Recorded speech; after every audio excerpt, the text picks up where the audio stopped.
ni se te ocurra tocar ese dial, porque estás escuchando en el 104.7 Quantum FM, tu emisora favorita para disfrutar de los grandes éxitos del universo.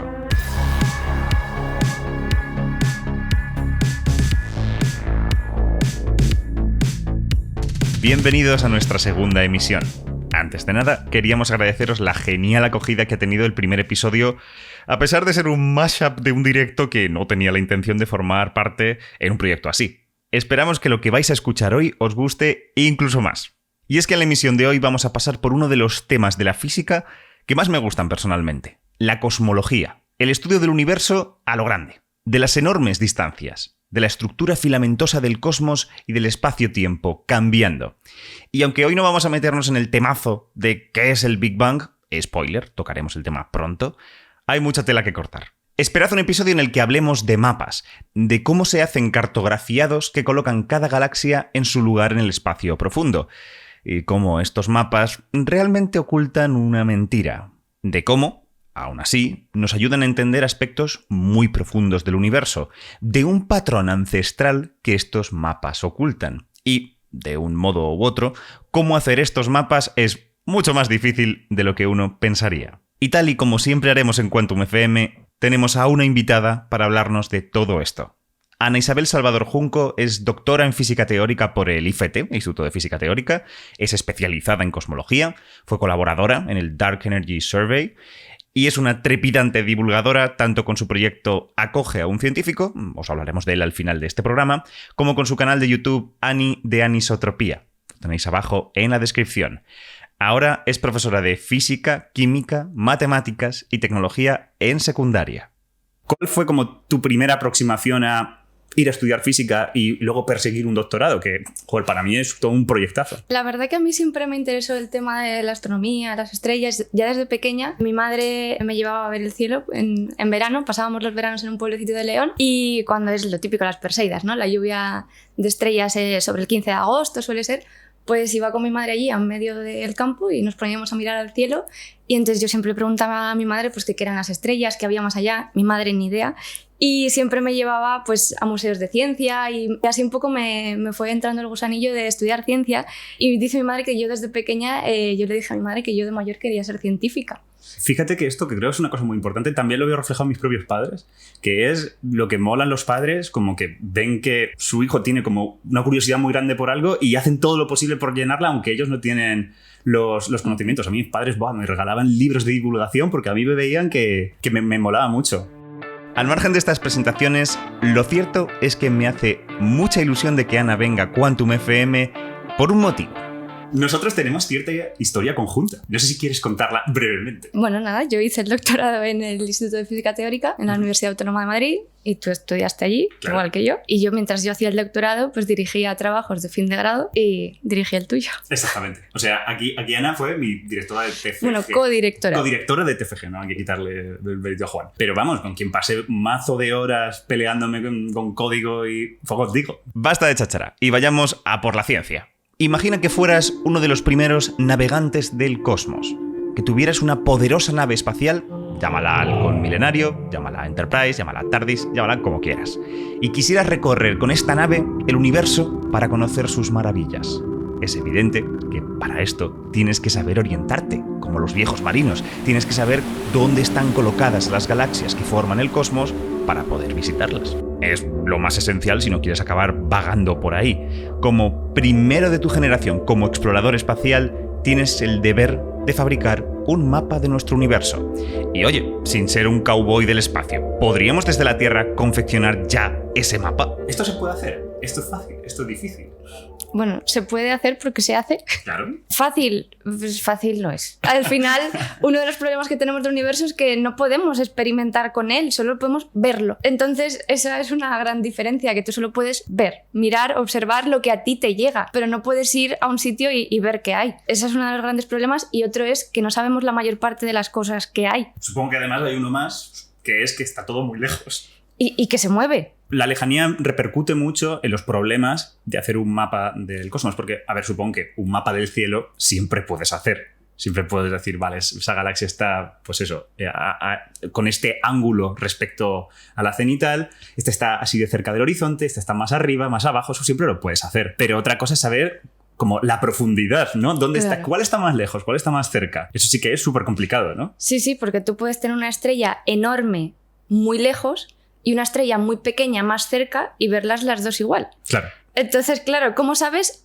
cómo de lejos está solo viendo su luz? Ahí está realmente el problema, ¿no? Que vemos que el cielo es como ver una cosa plana, ¿no? Es básicamente como ver un fondo. Sí. Pero entonces, claro, ¿cómo se consigue hacer? ¿Cuál es el secreto? Uy, el secreto. El secreto es una cosa que se llama redshift en inglés, lo escribimos como Z, y en español se llama o corrimiento al rojo o desplazamiento al rojo. Entonces, exactamente, ¿qué es esto del corrimiento al rojo? ¿Qué fenómeno físico es? Bueno, medir distancias en el universo es muy complicado, entonces en vez de medir distancias, que no podemos, lo que podemos ver es si las estrellas o las galaxias se acercan o se alejan. Y eso es una especie de efecto Doppler, que es como cuando oímos una ambulancia que se está acercando, los frentes de onda del sonido llegan cada vez más cerca y lo oyes más agudo, y cuando la ambulancia se está yendo, los frentes de onda llegan cada vez más lejos y lo oyes más grave. Pues con la luz pasa lo mismo, ¿no? Al final la luz se comporta como una onda en ciertas ocasiones y cuando algo emite luz y se acerca a ti, esa luz su luz se desplaza hacia el azul y cuando se aleja se desplaza hacia el rojo. Y ya a principios del siglo pasado, 1920 más o menos, Besto Slipper y Hubble se dieron cuenta, observando galaxias, que la mayoría de galaxias que se veían parecían estar alejándose de nosotros. La expansión del universo es uno de los descubrimientos más alucinantes de los últimos 100 años. A veces incluso puede ser un poco abrumador y difícil de entender. ¿Cómo que el universo se expande? ¿Se expande en dónde? ¿Qué significa esto? Aquí está lo increíble. Las galaxias de las que habla Ana no es que se estén moviendo de verdad. Parece que se mueven, pero lo que está pasando realmente es que el espacio que hay entre ellas y nosotros está creciendo, está aumentando, se está fabricando nuevo espacio. Piensa en un camino mágico cuyas baldosas se multiplican solas. ¡Pop!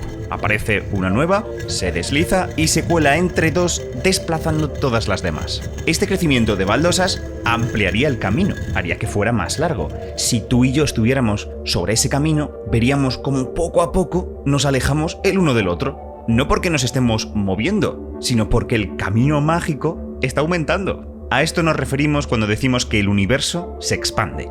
El espacio es como esas baldosas mágicas. El espacio crece a cada segundo. Y al igual que tú y yo nos alejábamos, todas las galaxias del cosmos se están alejando de todas las galaxias. Todos los caminos que conectan las grandes galaxias están ampliándose. Y eso te da la sensación de que todo se aleja de ti. Y por aquí anda la clave con las distancias. Si entre tú y yo hay una única baldosa que nos separa, entonces nuestra velocidad de alejamiento va a ser muy pequeñita.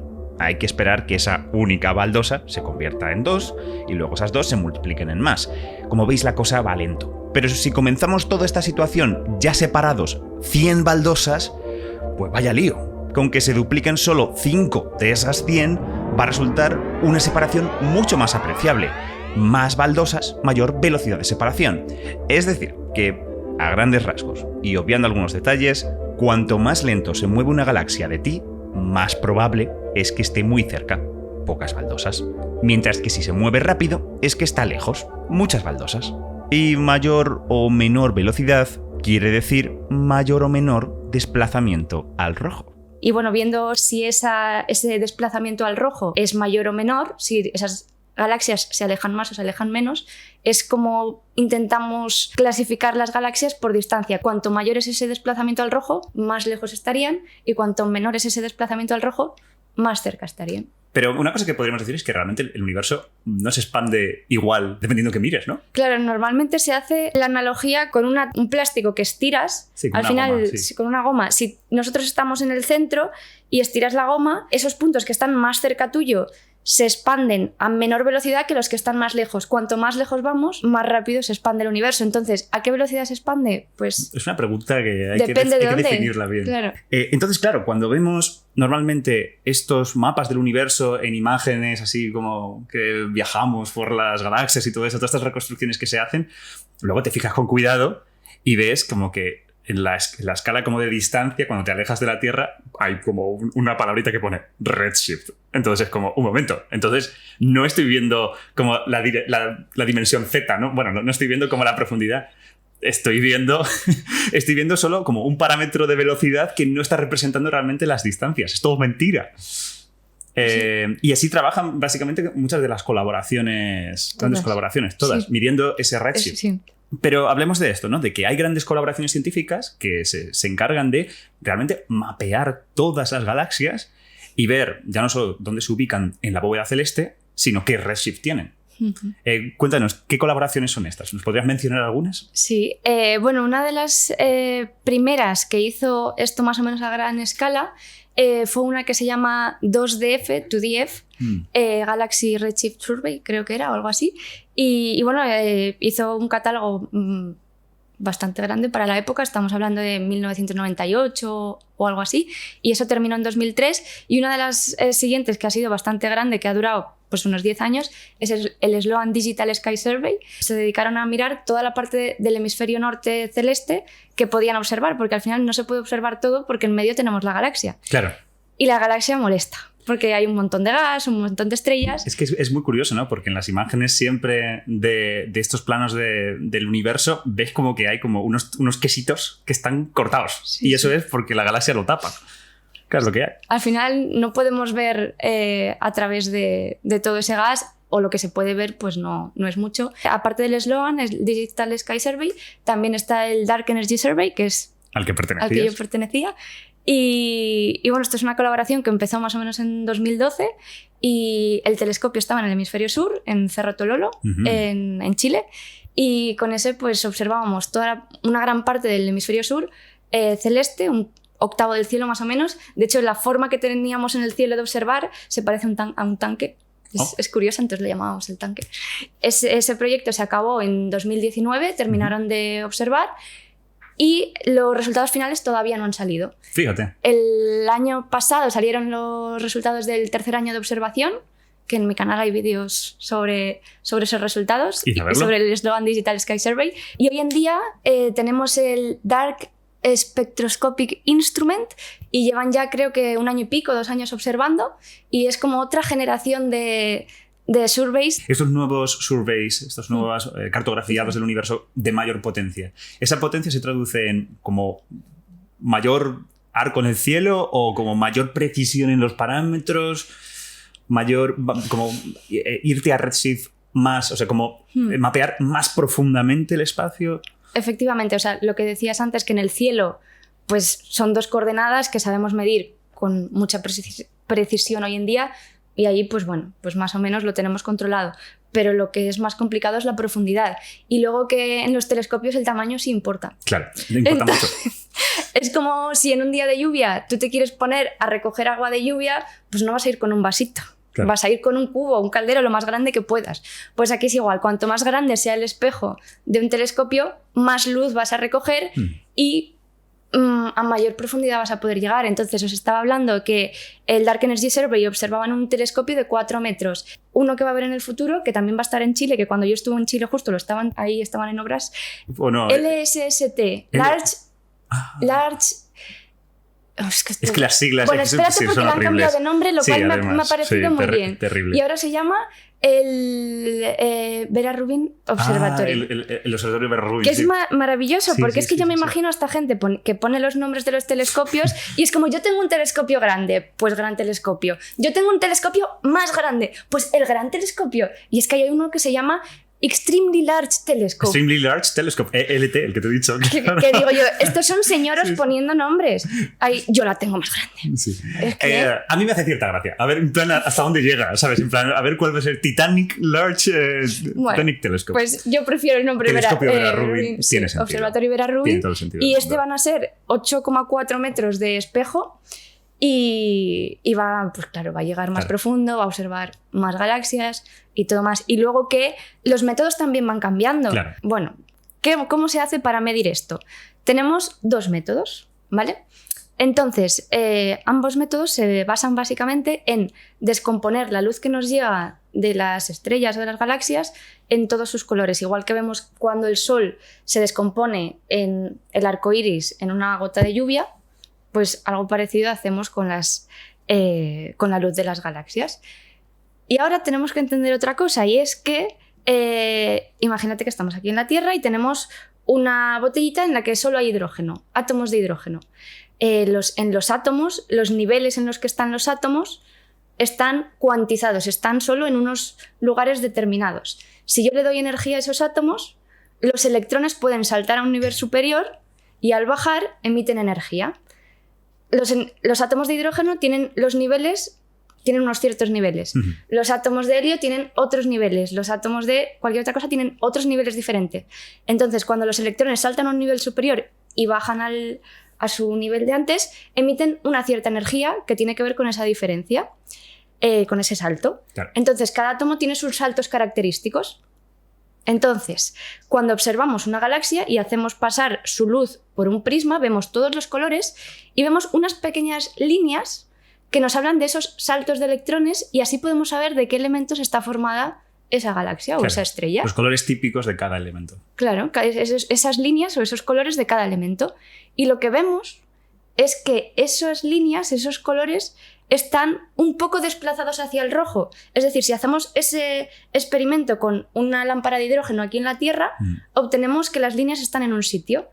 Si ese hidrógeno pues lo mandas por ahí de viaje y se está alejando de ti y haces ese mismo experimento, verás que esas líneas se desplazan al rojo precisamente por esa velocidad, este efecto Doppler que decíamos. Claro. Si hay un azul en el hidrógeno, de repente se va a volver verde. Entonces vas a decir, un momento, ¿qué ha pasado aquí?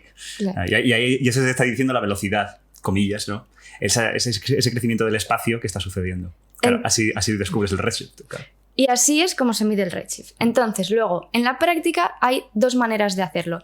El Sloan Digital Sky Survey, que es del que hablábamos antes, lo que hacían era decir, vale, telescopios previos han visto estas galaxias. Yo quiero saber dónde están estas galaxias. Entonces, voy a hacer una placa enorme en la que voy a poner fibras ópticas que me hacen de prisma, lo que descompone la luz son fibras ópticas. Para cada foto que haga, voy a crear una placa y voy a poner las fibras ópticas exactamente en el punto en el que está esa galaxia. Wow. Imagínate el tiempo. Para cada foto que tú quieres hacer, el tiempo de exposición creo que es de hora y pico, bastante tiempo, y encima tienes que crear la placa para cada foto. Pues el tiempo es enorme. Claro, entonces, al final no observas tantas galaxias. Pero hay otro método. Este método se llama el método espectroscópico, ¿vale? Porque al final lo que haces es obtener el espectro de cada galaxia de manera bastante fiable. Claro. O sea, bien. Ahora, hay otro método que es el que usaba el Dark Energy Survey, que es donde estoy yo, que decía, no tenemos tiempo. No podemos hacer esto. No podemos hacer esto. Entonces vamos a hacer muchas fotos, pero en distintos filtros. Esto es como cuando tú te pones unas gafas que a lo mejor dices, ay, veo rosa, otras dices, ay, veo azul. Al final lo que estás haciendo es tapar ciertas zonas del espectro electromagnético, de toda esa luz que te llega. Entonces es como tomar, lo que hacemos con el telescopio es precisamente tomar diferentes fotos con diferentes filtros. Y no te da el espectro completo, ni mucho menos, pero te da una aproximación burda, ¿vale? Si un espectro, digamos, que te da mucha información en muchos puntos, esto sería como pixelizado. Claro. Algo burdo. ¿Qué pasa? Que tenemos hoy en día muchos algoritmos de inteligencia artificial que aprenden a partir de los datos. Tú tienes una muestra en la que tienes los dos, el bien medido y el burdo. Sí. Vale, pues ahora vas a tener muchos burdos. Pues a partir de la inteligencia artificial que aprende de estos, puede estimar el resto. Claro. Y no es inventárselo, porque tiene que haber unos patrones muy claros. Claro. Al final las galaxias están hechas más o menos de las mismas cosas. Tampoco hay una variedad tan grande. Entonces, como hay patrones muy claros y al final la información gorda que queréis es de cosas también muy amplias, claro, funciona estupendamente. Es muy buena idea. Bueno, a ver, esto funciona. A ver. Me refiero que es viable. Es complicado y tiene sus errores, evidentemente, pero es viable, ¿no? De hecho, entonces estos dos métodos son el espectroscópico y el fotométrico, porque al final lo que hacemos es muchas fotos. El espectroscópico es muy fiable, ¿vale? Te da una precisión muy buena, pero tienes muy pocas galaxias. ¿Qué pasa en el otro? Que tienes muchísimas galaxias porque puedes hacer todas las fotos que quieras, bueno, todas las que quieras no, todas las que puedas en una noche, y el tiempo de exposición son minutos, o sea, puedes hacer muchísimas fotos, obtener mucha información, pero con menos precisión. Claro. Entonces, bueno, pues lo que no te da la precisión te lo da la estadística, que al final en cosmología es importante porque queremos ver escalas muy grandes de espacio y de tiempo. Entonces, cuanta más información tengas, más lejos llegues, mejor. Al final, hacer estos mapas del universo es interesante, ya aunque no nos digan, aunque sean mapas, comillas, falsos, pero sí que nos están diciendo cosas sobre el universo en el que vivimos, sí que nos están contando información sobre él. Y en concreto, en el universo que nosotros pensamos que hay fuera, que es el modelo Lambda CDM. No sé si podrías darnos como algunas pinceladas de cuál es el paradigma actual de la cosmología. A mí el nombre del modelo este me encanta porque es que le podríamos haber puesto de nombre NPI, de ni puñetera idea. Lambda CDM. ¿Qué es este galimatías? Dejadme separarlo en dos. La lambda, que es la letra griega para la L, como una A sin el palito horizontal. Y luego, por otro lado, CDM. CDM son las siglas en inglés de Cold Dark Matter. Materia oscura fría. En pocas palabras, la materia oscura es una sustancia que se comporta igual que la materia, llena el universo, pero que somos incapaces de ver. Es una materia invisible, pero la llamamos materia oscura. Un tipo de materia que no sabemos de qué está hecha exactamente. La lambda hace referencia a la energía oscura, otra sustancia que es la culpable de que la expansión del universo esté acelerando. Ya no es solo que el camino crezca, sino que cada vez crece más rápido. La culpable es la energía oscura. Más en concreto nos dice que esta sustancia se comporta de la forma más sencillita que se les ha ocurrido a los teóricos. Más allá de eso, no tenemos ni idea de qué es exactamente. Es decir, que al nombrar nuestro modelo del universo como Lambda CDM, lo que estamos diciendo en el fondo es que vivimos en un universo que está dominado por estas dos entidades y, tal y como dice Ana, no tenemos ni puñetera idea de lo que son. Este es nuestro modelo cosmológico. Sabemos que ahí fuera hay cosas que hoy en día no entendemos del todo. Es literalmente poner en el título lo que Sí, no sí. sabemos. Un poco clickbait, ¿no? Sí. Poco un modelo clickbait. Pero bueno, es el modelo que tenemos actual, que lo que es el nos mejor, dice claro. es el mejor que sí. No es mejor. Y al final es un muy buen modelo porque nos permite describir el universo desde su origen hasta hoy en día y describe todas las observaciones que tenemos hasta el momento. Entonces, realmente es un buen modelo. El naming de materia oscura siempre parece como que es algo corrosivo o algo maligno, cuando realmente si no hubiera materia oscura es que no estaríamos aquí. Pero a mí me hace más gracia, o sea, yo creo que tiene más sentido en inglés, porque el término dark en inglés hace referencia también al desconocido, ¿no? Y creo que en español perdemos ese significado. Claro, es como materia desconocida. Sí. Claro, en ese sentido Sí. de dark. Justamente lo que has dicho, en Lambda CDM están condensados dos grandes misterios. Por un lado, el de la materia oscura, la materia desconocida, que no sabemos qué son, y por otro lado, el de la energía desconocida, que ese sí que es un nombre, o sea, no puede haber un peor nombre. Energía, todo tiene energía. La propiedad de energía, o sea, que literalmente podría ser cualquier cosa. Sí, sí. Se llama energía oscura, o sea, cosa desconocida. O sea, no podría haber una cosa más genérica. Pero bueno, lo bueno del modelo Lambda CDM es que tiene muchos parámetros, ¿no? Tiene muchos números que cuantifican cosas diferentes. Por ejemplo, el Lambda CDM, lambda, la constante cosmológica, por ejemplo, que es como, por así decirlo, la intensidad de esa energía oscura, pues es uno de esos números. Y hay muchos más, ¿no? La velocidad de la expansión del universo que nos estaban contando es otro número. Hay un montón de parámetros. ¿Cuántos son en total? ¿Cuántos parámetros eran? ¿20? Muchos, y depende del modelo. O sea, el modelo Lambda CDM creo que son unos 20. Vale. Pero unos dependen de otros. Claro. Entonces se pueden reducir a 6. Oh, sí. Ese dato, joder, sí. muy bien especializado en esto y no... Se pueden reducir a 6, pero todos están... Claro, porque son 20, o no me acuerdo, 20 y pico, yo creo recordar que eran 20, mi memoria no es buena, pero creo recordar que eran 20, pero como unos están relacionados con otros, al final tienes un modelo con 6 parámetros. Vale. Que ya son muchos para ajustar modelos. Claro, totalmente. Entonces, una cosa que nos gustaría es pues conocer esos parámetros lo mejor posible, como saber cuál es, por así decirlo, el tipo de universo en el que vivimos, ¿no? Esa categoría. Y en esto los mapas nos ayudan.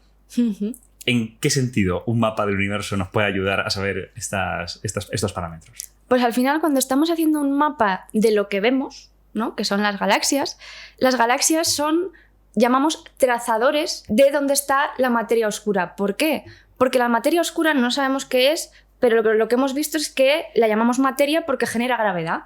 Entonces, esas zonas en las que se acumula la materia oscura es también donde se va a acumular la materia visible por atracción gravitatoria.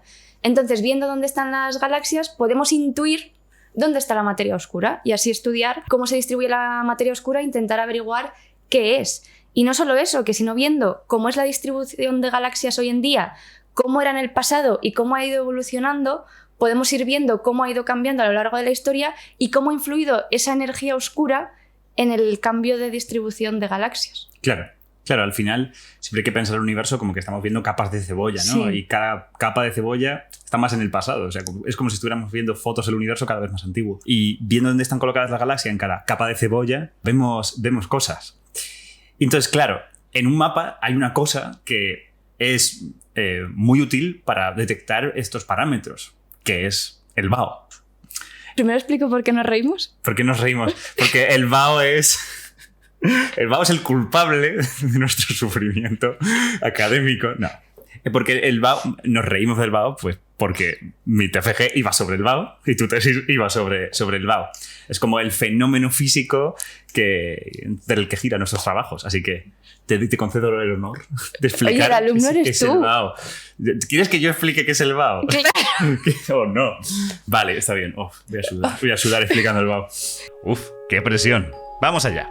Ya os he contado que el universo se expande. Las distancias crecen en todos los lugares del cosmos. Bien, ¿qué pasa si rebobinamos la película? ¿Y si vamos atrás en el tiempo? Pues que ahora los caminos serán más cortos. Y cuanto más vaya hacia atrás, más pequeños se harán.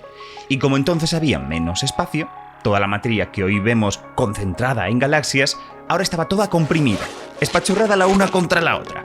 Hoy en día el universo tiene casi 14.000 millones de años de existencia. En el momento del que estoy hablando, nuestro cosmos solo tenía unos pocos cientos de miles. Era un bebé. Y toda esa materia ahí comprimida existía en una especie de sopa ultracaliente, un plasma en el que los átomos ni existían. Los electrones dentro de esta sopa tenían tanta energía que sus núcleos no eran capaces de atraerlos y mantenerlos ligados. Era un despelote de partículas diminutas, casi todas corriendo por libre dentro del plasma. Además, todas estas partículas dificultaban a la luz moverse con libertad. Siempre que esos rayos intentaban avanzar, encontraban un electrón que la absorbía y después la remitía por ahí, truncando su viaje. Mientras que en la actualidad es difícil que un rayo de luz que viaja por el espacio se encuentre con algo y lo detenga, en el plasma ancestral esto era lo normal. La luz no era libre, estaba como atrapada dentro del plasma. Y esto producía un efecto curioso. Por mucho que tengamos esta sopa muy energética, la gravedad seguía funcionando. Y algunas zonas de este plasma, ligeramente más densas, con más materia, tiraban del plasma circundante de la misma manera que el Sol tira gravitacionalmente de nosotros. Por la gravedad, estos trozos de plasma se comprimían más, lo que juntaba más y más las partículas que formaban la sopa, impidiendo más aún a la luz poder moverse.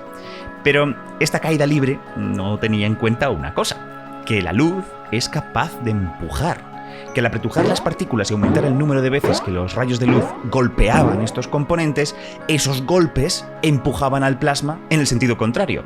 Luego, después de la compresión, la fuerza ejercida por la luz era tal que el plasma reaccionaba al contrario, dilatándose, expandiéndose por la luz. Y en este proceso empujaba a otras zonas circundantes del plasma, que al empujarlas se comprimían, aumentaban los golpes de la luz en su interior y ellos también se dilataban, empujando a más zonas nuevas del plasma. Como veis, una reacción en cadena que no tiene fin. Partes que empujan a partes que empujan a partes. Y esto de aquí tiene un nombre. Estamos hablando de ondas. Ondas que se propagaban en el plasma ancestral. Es lo mismo que tenemos ahora entre tú y yo cuando estamos hablando. Las ondas de sonido son precisamente ondas de presión en el aire. Pues lo mismo había en el origen del universo. En esa sopa inicial había ondas de presión debido a la presión de radiación y a la presión de la gravedad. Claro, entonces tenemos ondas acústicas, ¿no? Porque Sí, son como claro. el sonido. Y encima, ¿qué está vibrando exactamente? Pues ese plasma, pero fundamentalmente lo que está vibrando, realmente las cargas que se ven sometidas a todo eso, pues son pues básicamente protones, neutrones y más bien los núcleos, ¿no? O sea, la combinación de protones y neutrones. En otras palabras, es lo que los físicos llamamos bariones. Entonces ahí lo tenemos, ¿no? Como oscilaciones, ¿no? Tenemos ondas, oscilaciones, que son acústicas y que son de bariones. Y en inglés, Baryon Acoustic Oscillations. BAO, BAO. Ahí está, ahí está. Así que básicamente tanto tu tesis como mi TFG es estudiar las vibraciones del universo primigenio. O más bien de lo que quedó de ellas, ¿no? Claro, porque llegó un momento que el universo se estaba expandiendo, se estaba enfriando, y al final es como una sopa que si tú la dejas ahí, pues se va a ir enfriando. Y esto en el universo quiere decir que cuando las cosas se van enfriando, cada vez van más despacio, y llega un momento que los fotones se separan de ese único fluido, se van por libre, decimos que se desacoplan. ¿Qué quiere decir? Que chocan cada vez más lento que el ritmo de expansión del universo. Claro. Es decir, desde que se separaron hasta hoy en día no han chocado con nadie esos fotones hasta que llegan a nuestros detectores, Claro, a nuestro y entonces ya telescopio. pasan cosas. Y entonces, como esos fotones dejan de chocar con los bariones, con el resto de partículas, ya no tenemos ondas, porque de repente esa presión de radiación desaparece, ya solo nos queda la gravedad, que va a hacer que las partículas de materia se vayan atrayendo y vayan formando estructuras. Y esas ondas que teníamos se quedan ahí congeladas. Claro.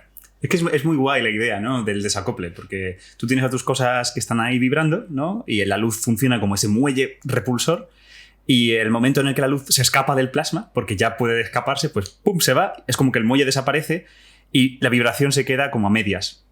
Se queda ahí como parada.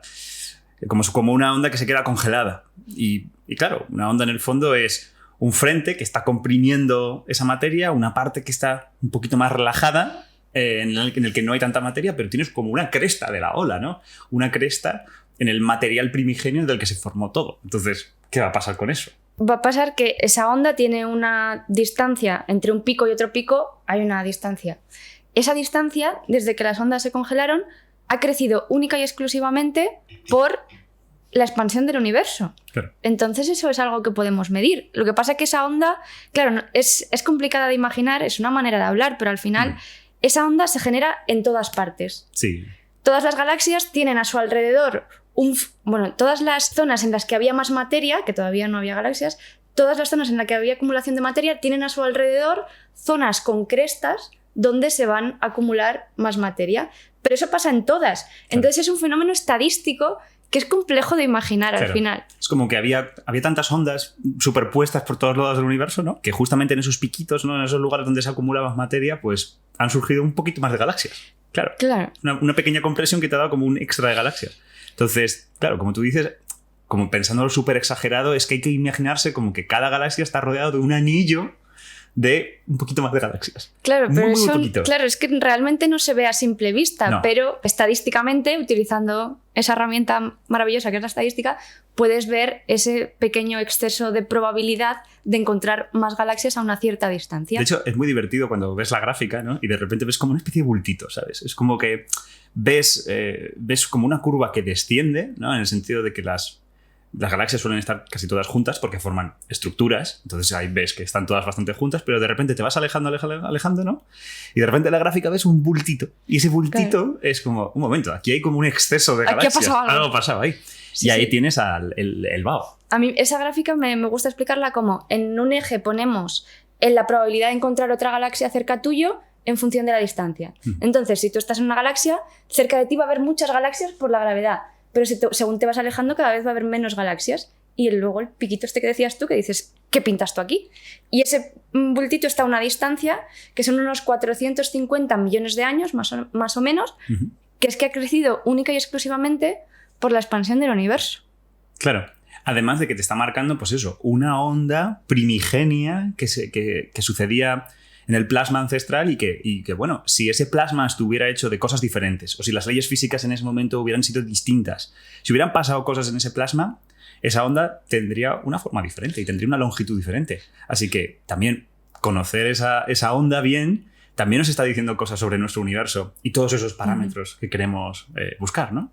A mí una cosa que me parece muy bonita es que la vemos en la distribución de galaxias, porque al final las galaxias fueron creciendo en esos donde había más densidad de materia, pero también lo podemos ver en el fondo cósmico de microondas, es decir, en todos esos fotones que se desacoplaron en ese momento, si miramos cómo se distribuyen estadísticamente, también vemos esa distancia. Entonces podemos ver las oscilaciones acústicas de bariones tanto en el fondo cósmico de microondas, esos fotones que se acoplaron, como en la distribución actual, más cercana de galaxias, de materia. Y entonces al final, por ejemplo, en los datos del Dark Energy Survey, que no tenemos una estimación muy buena de la profundidad de ese redshift, lo que hacemos es coger cachos de capas de cebollas un poco gordas y estudiar cómo es el BAO en cada capita de cebolla e ir viendo cómo ha ido cambiando esa distancia a lo largo del tiempo, porque es lo que decía, que esa distancia solo ha cambiado por la energía oscura, por la expansión del universo. Entonces,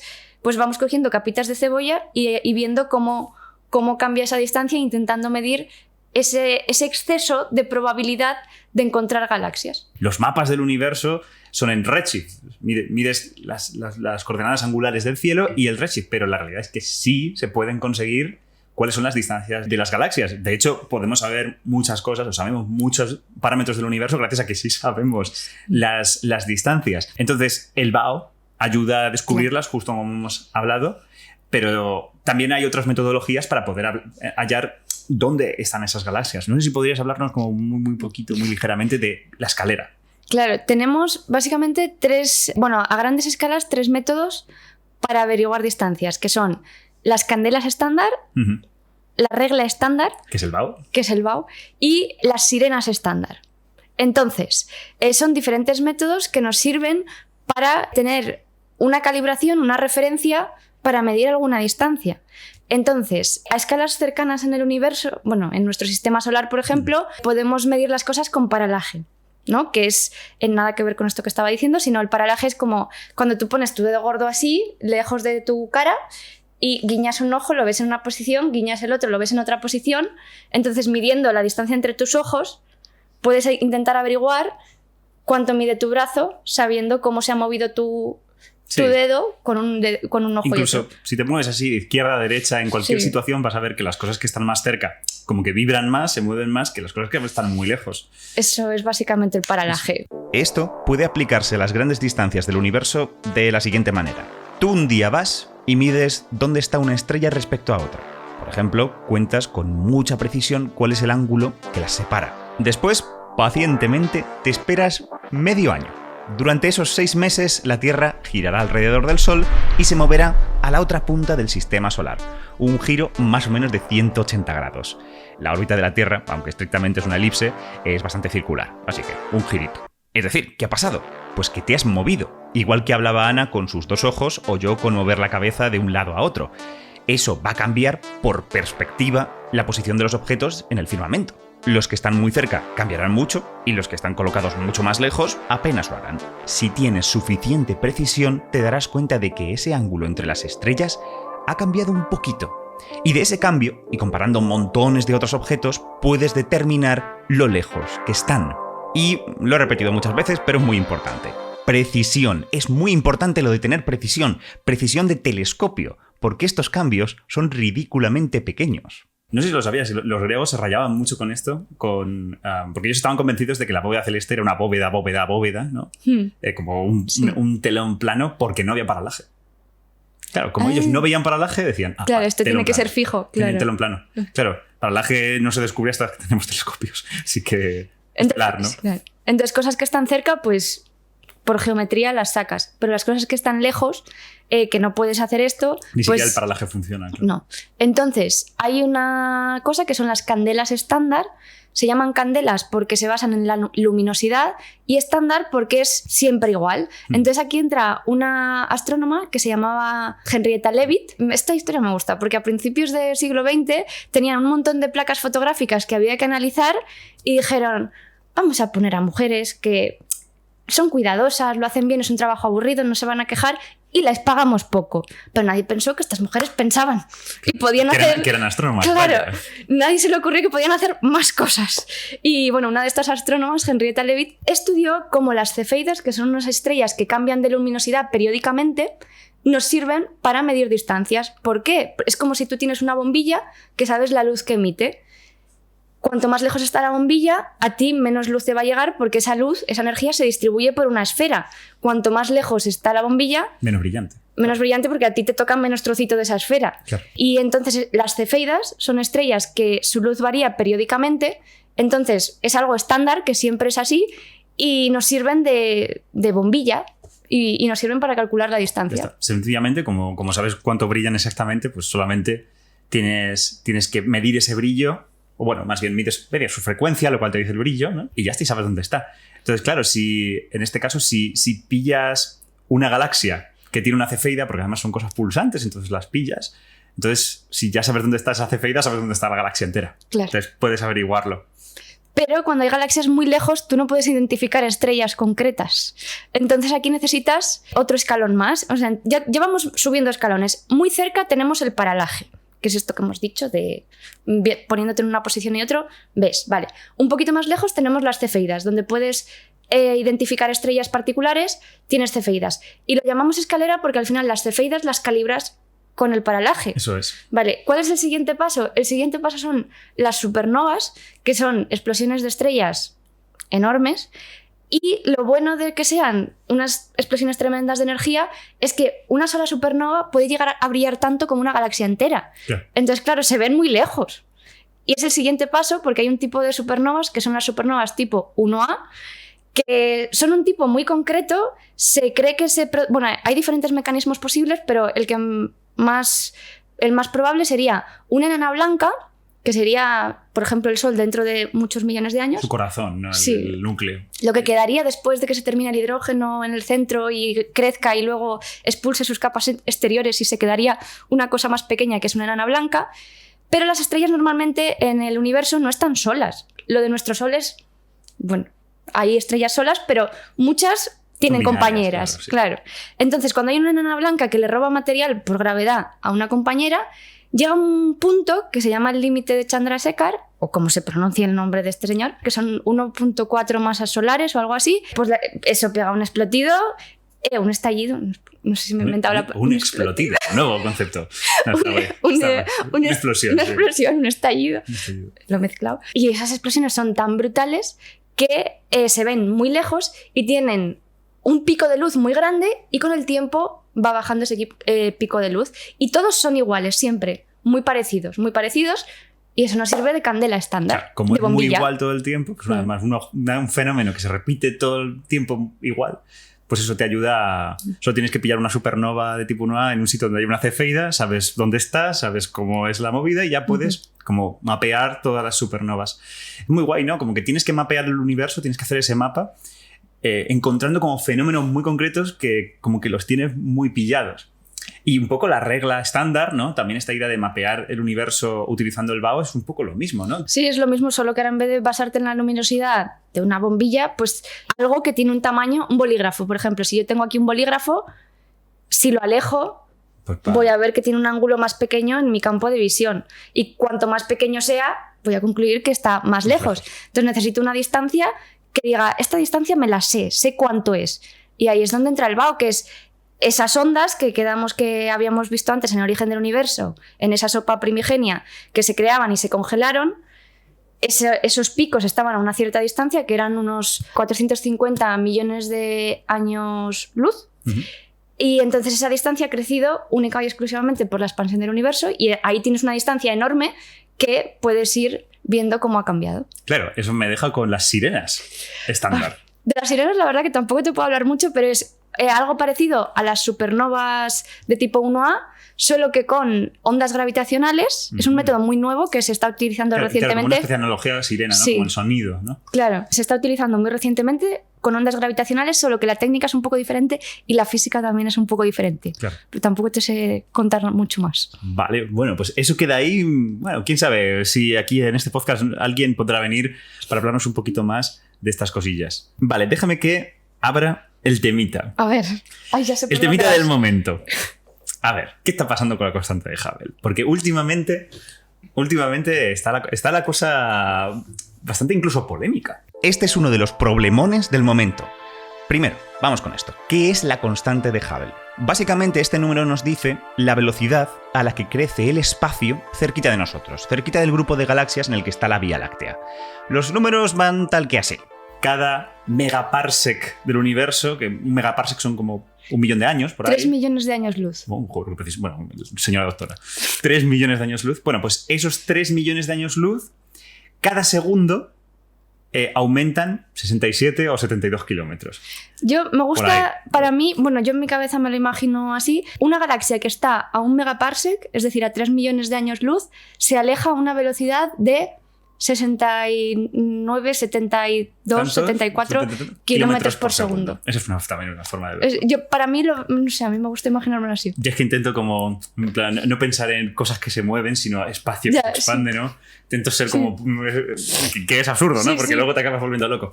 Pero eso, como que esos 70 kilómetros que aumentan cada segundo por millón de años luz. Que es muy poquito realmente. Pero claro, sumado en todo el universo hace que todo se vuelva bastante loco. Si todo esto se acaba sonando a chino, tenemos un vídeo en el canal en el que lo explicamos con paciencia. Pero la historia corta es que medir con precisión cuánto valía esta velocidad de expansión, esta constante de Hubble, ha sido un objetivo de los cosmólogos desde hace muchos años. Y eso ha hecho que hayan surgido métodos muy diferentes para hacerlo. Métodos que directamente miden esta velocidad en las galaxias más cercanas a la Vía Láctea. Mientras que hay otros métodos que intentan derivarlo estudiando cómo fue el universo primitivo. Si tienes muy caracterizado el universo en el pasado, puedes saber cómo es en la actualidad. Y buscar en el pasado implica mirar muy lejos en el espacio.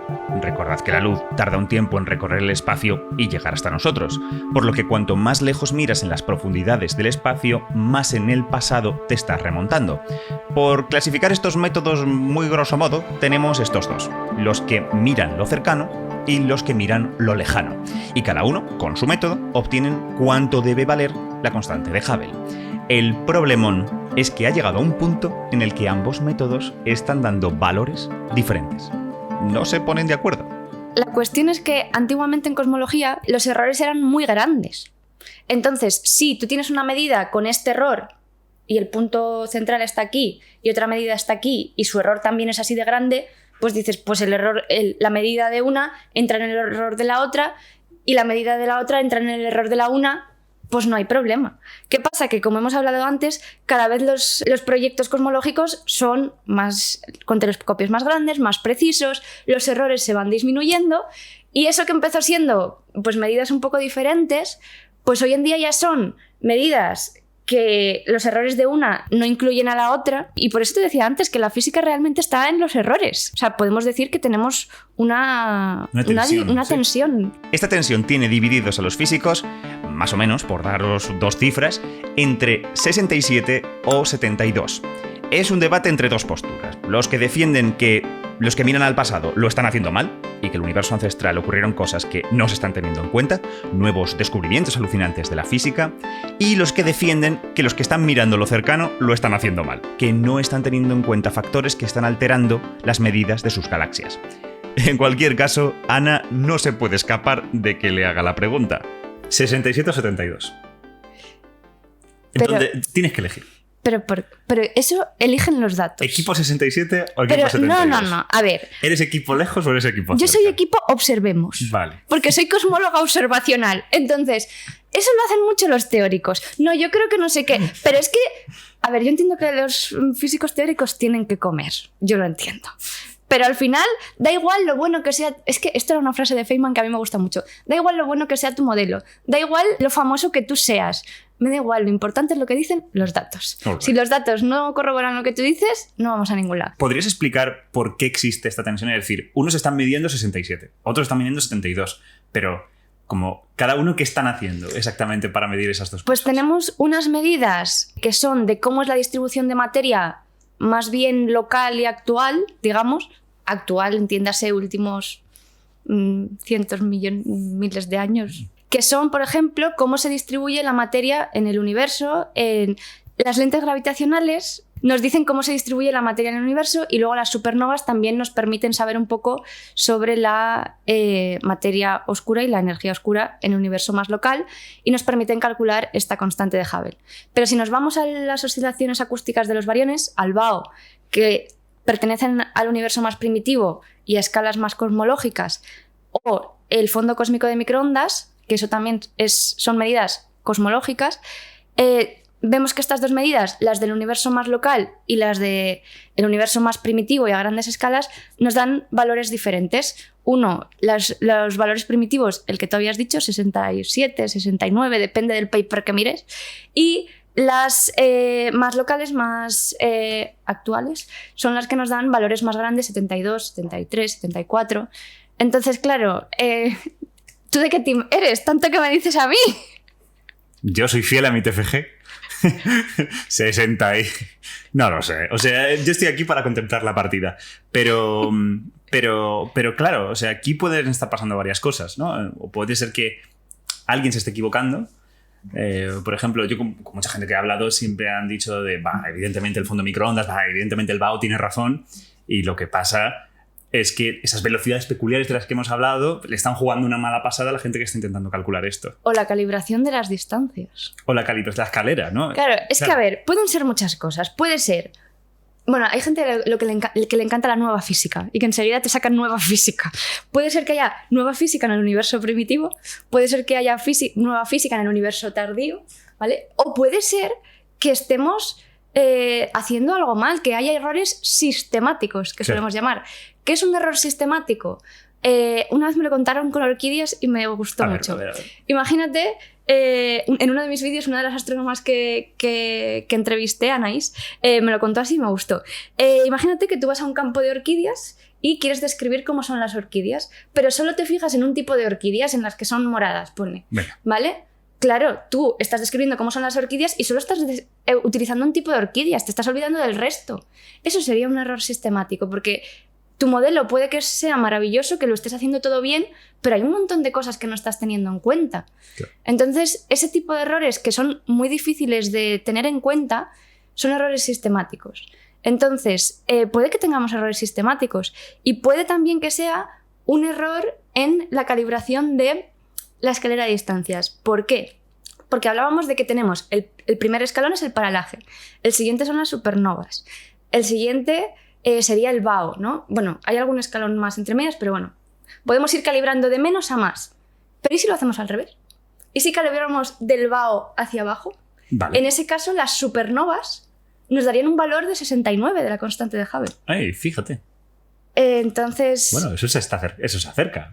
Claro, pero... no está claro cuál es el problema. Entonces, yo lo que digo siempre, futuras observaciones con más precisión nos darán más información. Por eso yo no me posiciono, pues me posiciono en el lugar de observemos más qué es lo que se está haciendo. Hay bastante esperanza en que las ondas gravitacionales van a arrojar algo de... Claro. Recuerdo los artículos en los que ponen incluso algunas medidas que se han hecho utilizando las señales que hemos tenido de ondas gravitacionales y sin embargo, bueno, todavía hay unas barras de error del tamaño de Cuenca que no permiten resolver nada. Pero eso seguramente cuando esos errores sean más pequeños, ¿no? Y tengamos mejores tecnologías, pues seguramente estas cosas pues se verá a ver qué pasa. Pero yo quería preguntarte un poco, pues fíjate, o sea, ¿qué vibes tienes tú de realmente? ¿Por qué apostarías? Si tuvieras que apostarte conmigo 5 eurillos, en plan a 67-72. Bueno, podemos apostarnos una cena, no seas cutre. Me apuesto regalar 10 membresías. Aquí en directo, para toda la gente. Ven, yo te voy a decir que creo que el problema es de errores sistemáticos. O sea, ¿tú también piensas que vas a 67? Es que más que el valor, yo diría que el problema es algo sistemático, más que nueva física, que me parece algo más exótico, que es algo que estamos haciendo mal y que no estamos calibrando bien. Yo cojo la apuesta de 72 por los loles y porque hay apuesta y 10 membresías yo me apuesto. Nos damos la mano, esto queda grabado, así que pero, yo ¿y quién he apostado en contra del fondo de microondas. Me siento sucio, o sea, telita. ¿En contra del BAO? He apuesto en contra del BAO. Bueno, todo sea por los loles, chicos. Permíteme que ahora te pregunte por tu ruta. Por Latinoamérica, por la iniciativa de Acoge un Científico. Bueno, pues cuando yo terminé el doctorado tenía ganas de hacer divulgación y también de viajar. Mi pareja es de Argentina y él tenía ganas de conocer su país porque hacía muchos años que se había ido. Y bueno, la idea empezó con la idea de viajar Y también queríamos aportar algo a los lugares, no viajar como turistas, sino realmente conocer a las personas. Y se nos ocurrió la idea de este Acoge a un científico, que la idea era esa, que la gente nos acogiera y a cambio nosotros dar charlas de cosmología, hacer diferentes actividades. Y bueno, así empezamos, salimos de casa con la mochila, con nada, es que llevamos una mochila de estas enormes de Decathlon y empezamos a viajar por Argentina hacia el sur, llegamos hasta Ushuaia. La ciudad más austral. Y empezó a ser... Nos fuimos en septiembre y cuando se estaban acercando las Navidades, pues mi pareja quería volver a donde es su familia, en un pueblecito de la provincia de Buenos Aires. Quería volver allí a pasar las Navidades. Volvimos a dedo. O sea, 2000 y pico kilómetros a dedo. Claro, espérate un momento, es que estoy empezando a procesarlo. Bueno, la mayoría, 1000 y pico kilómetros, lo hicimos con un señor. Él necesitaba llevar a gente para que controlara a sus pequeños monstruitos, a sus 2 niños pequeños, porque viajar 1000 y pico kilómetros solo con 2 niños es complicado. Claro. Entonces él necesitaba a alguien para compartir gastos de gasolina para entretener a sus hijos y nosotros necesitamos a alguien que nos llevara y entonces fuimos con este hombre 1000 y pico kilómetros en su coche. Pero claro, el resto, ¿no? de toda la aventura tuvisteis... A eso iba, volvimos en Navidades y pasamos las Navidades con su familia. Y la verdad que llevábamos unos 3 meses, 4 meses viajando con la mochila, súper cansados, porque es verdad que al final la gente te acoge y estás en casa de unos, en casa de otros y estás bien, pero echábamos de menos nuestro espacio y queríamos seguir viajando, pero estábamos un poco cansados. Y mi pareja seguía muchos viajeros que viajaban en furgo, en combi. La combi es la típica furgoneta esta de los hippies, la Volkswagen antigua. Sí, claro. Y siempre decía, ay, algún día quiero comprarme una. Y un 1 de enero, después de haber salido de la fiesta del día anterior, del 31 de diciembre, nos levantamos por la mañana y está él con su móvil siguiendo viajeros. Ay, mira esto, es que guay. Y yo, ¿tú quieres comprarte una furgoneta? Pues ahora estamos viajando, queremos cambiar de manera de viajar. Pues ya está. Pues un mes después teníamos una furgoneta Volkswagen del 88. All right. Y la compramos en Buenos Aires y 2 años después terminó el viaje. 2 años? 2 años y pico. 2 años y medio estuvimos viajando. Lo primero que hicimos cuando nos compramos la furgo, la combi, que no estaba camperizada por dentro, fue ir a Paraguay porque mi pareja tiene unos primos argentinos carpinteros. Ok. Entonces lo primero que hicimos fue ir a Uruguay y sus primos nos ayudaron a hacerla por dentro entera, unas camas, tal. Porque tú ves en YouTube cómo camperiza la gente que corta recto y tú luego te pones y no. Y evidentemente hacer manualidades es complicado. Sí. Y más nosotros siendo teóricos. Bueno, yo soy observacional. De teórica. Bueno, total, que solo pusimos 2 baldas y quedaron torcidas. El resto lo hicieron sus primos, que, bueno, maravilloso. Y bueno, de Uruguay nos fuimos pasamos por las cataratas del Iguazú, tocamos un poco Brasil. No nos internamos en Brasil, no por falta de ganas, sino porque el idioma al final iba a complicar un poco las cosas. En Paraguay estuvimos un tiempo también, que para mí Paraguay era un país totalmente desconocido y muy buena gente, los paraguayos. Después de Paraguay volvimos a Argentina, el noroeste argentino, que de lo que más me gustó del viaje, o sea, el noroeste argentino es brutal, montañas de colores, tiene una cultura muy bonita en los bares y eso, siempre hay gente tocando, bailando, me encantó. De ahí nos fuimos a Bolivia. Bolivia también me sorprendió mucho, me encantó. De Bolivia fuimos a Perú, recorrimos todo Perú. De Perú nos fuimos a Ecuador y de Ecuador llegamos a Colombia. Ahí ya llevábamos casi 2 años viajando. Y echábamos mucho de menos a nuestra familia, a nuestros amigos. Y ahí se nos planteaba un problema. Y es que para llegar a Norteamérica no hay paso por tierra. Okay. Hay una selva ahí que se llama el Darién, si no me equivoco, si recuerdo bien. Y no hay ruta por tierra. Hay que meter el vehículo en un ferry y es carísimo. Okay. $1000 o algo así, o más con impuestos y demás, y papeleo. Y entonces, claro, nuestro presupuesto de viajeros era muy, muy, muy limitado. Claro. Y entonces teníamos que plantear si realmente queríamos seguir yendo hacia el norte, seguir viajando, o si nos volvíamos ya a casa. Entonces, bueno, fue ahí un impasse y dijimos, a ver, queremos seguir viajando, pero echamos de menos a la familia. Volvimos, ahí tirando de ahorros y todo, volvimos a España, estuvimos unos meses aquí en casa y ya... hicimos todo lo del barco, enviamos la combi al otro lado. A ver, no me puedo imaginar. Y llegamos a Panamá. Cuando estábamos en Guatemala, Pues bueno, ya cuando estábamos en Honduras y El Salvador, la gente decía que en China la gente se estaba quedando en casa y nos sonaba como algo muy, muy lejano. Pero ya cuando estábamos en Honduras fue cuando cerraron aquí todo en España y la verdad que lo primero que hicimos, nos quedó medio Guatemala por ver, teníamos muchas ganas de ver ruinas mayas que había allí y de hecho teníamos muchas charlas programadas y muchas actividades y tuvimos que cancelarlas y lo primero que hicimos fue irnos a México porque pensamos que iba a ser más fácil volar a España desde México si en caso de que tuviéramos que hacerlo, porque nuestra idea era seguir viajando, porque al principio esto de la pandemia era como... Sí, que nadie se lo creía. Claro, entonces lo primero que hicimos fue llegar a México, a la Riviera Maya, que es un lugar increíble, que no me dio tiempo a ver nada. Veías el mar allí con unos colores increíbles. Nada, no vi nada. Alquilamos un sitio para estar encerrados y a las 2 semanas me acuerdo que las cosas ya se empezaron a poner serias. Y ya empezamos a pensar que, bueno, pues que hasta aquí habíamos llegado. El plan era recorrer, más tiempo Guatemala, Belice y México. México. Teníamos plan de fin ya porque, viajar también cansa mucho. Pero sí que teníamos idea de recorrer todo México y a lo mejor medio año más o algo así. Y nada, pues dada la pandemia dijimos, pues hasta aquí hemos llegado. Y me acuerdo que llamé a la embajada para decir, oye, veo como que en mayo hay vuelos baratos. Y me dice la embajada, el lunes hay un avión, ven ya. Y de un día para otro, esto creo que fue un miércoles, de un miércoles a un lunes tuvimos que recoger todo, le dejamos la combi a un mecánico, porque claro, no la ibas a dejar abandonada por ahí, y nos volvimos. Fue como un cambio de vida brutal. He leído en vuestro blog que sobrevivisteis a un incendio. Ay. ¿Puedes contar exactamente qué fue esto? Bueno, a ver. Déjame que antes os comente que tenéis una página web en el que tenéis un diario de todo el proyecto, que es Acoge a un científico, y allí podéis leeros todo el proyecto si queréis. Pero a ver, cuéntame lo del incendio. No, y también conocimos a unos viajeros que se llaman Shino con X. Okay. Shino, que nos hicieron una entrevista muy divertida, por si alguien quiere verlo, creo que es un videíto de unos 10-15 minutos y ahí nos preguntan de todo y es un vídeo gracioso. Okay, interesante. Que nosotros nos compramos la furgoneta esta, la combi, que es del 88, con un motor antiguo, un motor muy básico, el mismo que hay en los escarabajos. Claro. En los bochos que se llaman allí, un motor muy básico, sin tener ni idea de mecánica. El caso es que cuando estábamos en Perú, estábamos a unos 4.200 metros de altura. O sea, en España no tenemos montañas tan altas. Ya veníamos de Argentina a estar en el noreste argentino a 3.000 metros. Todo Bolivia, que son 3.000 y pico y 4.000 metros. La altura la llevábamos bien, tanto nosotros como la combi. Muy bien.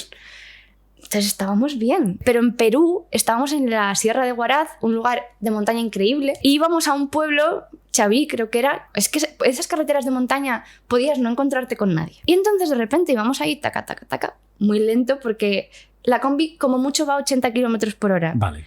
En llano y a la altura del mar. Vale. Pero cuesta arriba. Claro. Y a 4.200 metros, pues es que nos ponía el GPS que íbamos en bici. Vale. Muy gracioso. Vale. Bueno, íbamos ahí, taca, taca, taca, taca, taca, y de repente suena ¡pum! Y se va parando la combi, y nada, pues nos bajamos, vamos atrás, abrimos el motor, está en llamas. Llamas, literalmente llamas. Llamas. Vale. Nada, va mi pareja delante por el extintor, porque hay que llevar, en este tipo de vehículos hay que llevar un extintor. De hecho, en Argentina es obligatorio, y el extintor no funciona. Oh, no. Y nada, estábamos ahí, viendo cómo la cosa ardía. Te voy a contar todo esto como si hubiera pasado mucho tiempo, pero todo esto pasó en 2 minutos. Yo viendo cómo aquello ardía, diciendo, bueno, pues hasta aquí hemos llegado, pues que nos quiten lo bailado.